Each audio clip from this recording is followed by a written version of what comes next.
I'll tell you what your plan does. It increases the size of government, it increases the intrusion of government, it increases the taxes on virtually every single American, kills jobs, will destroy health care in this nation. And you stand over there proudly trumpeting this plan that we got this morning. Principles of health care in this nation that Americans describe, not one of them are improved by the intrusion of the federal government. Not one of them will be improved by this bill.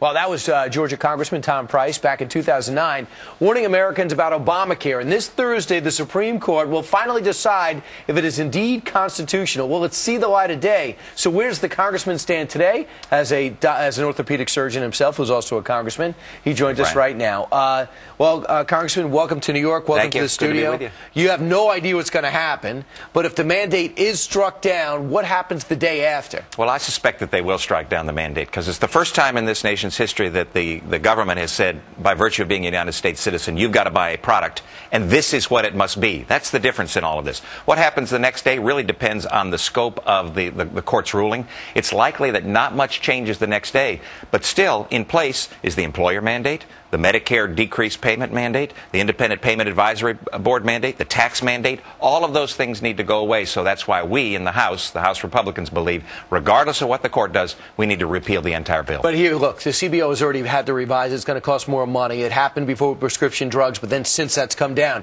But look at what stays in place.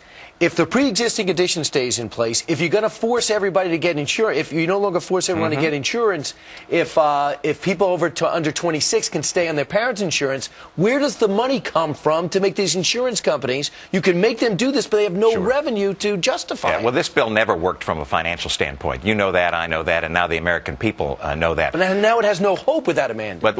And you're right. You're absolutely right. But the fact is that we can solve these challenges without putting Washington in charge. They're wonderful solutions. The way that you make the pre-existing illnesses and injuries work is so that you allow people in the individual and the small group market. Those are the only folks that are really affected by the pre-existing illness problem.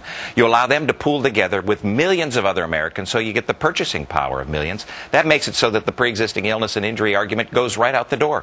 Under 26-year-olds on their parents' insurance, the insurance companies have essentially said, look, we understand that those folks don't cost much anyway, and we're going to keep them on the plan. So we can solve these without putting Washington in charge. But you also need to work together, and that doesn't seem to have been, it hasn't been possible for 3 years. And there's a warning given out from your speaker. Yes. Don't spike the football if indeed things go the way they've been argued, which would be getting rid of the mandate. Well, I think that's an appropriate comment because people are hurting across this land. The economy is in the tank.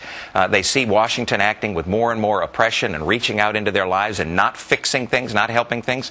And so what we need to do is step back, make certain that we digest the entire opinion, and then work together in a positive, rational, logical way to solve these challenges. Quietly, privately, Democrats can't be pleased by this Obamacare because they don't talk about it. They don't trumpet it. They don't praise it. Even the former speaker doesn't praise it. So could that force them to come back and deal with you guys? Well, I think what will force them is the constituents, the people of this great land. They're speaking out and saying, to date. Well, we got another election coming in the fall, Brian, and I think we're going to have a great election. I think we're going to have an opportunity to elect a president who actually does listen to the people.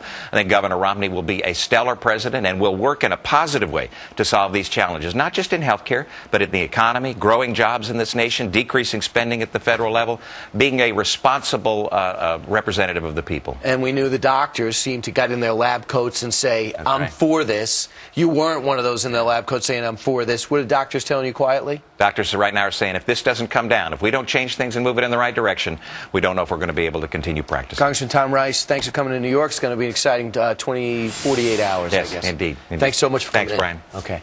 All right, ahead only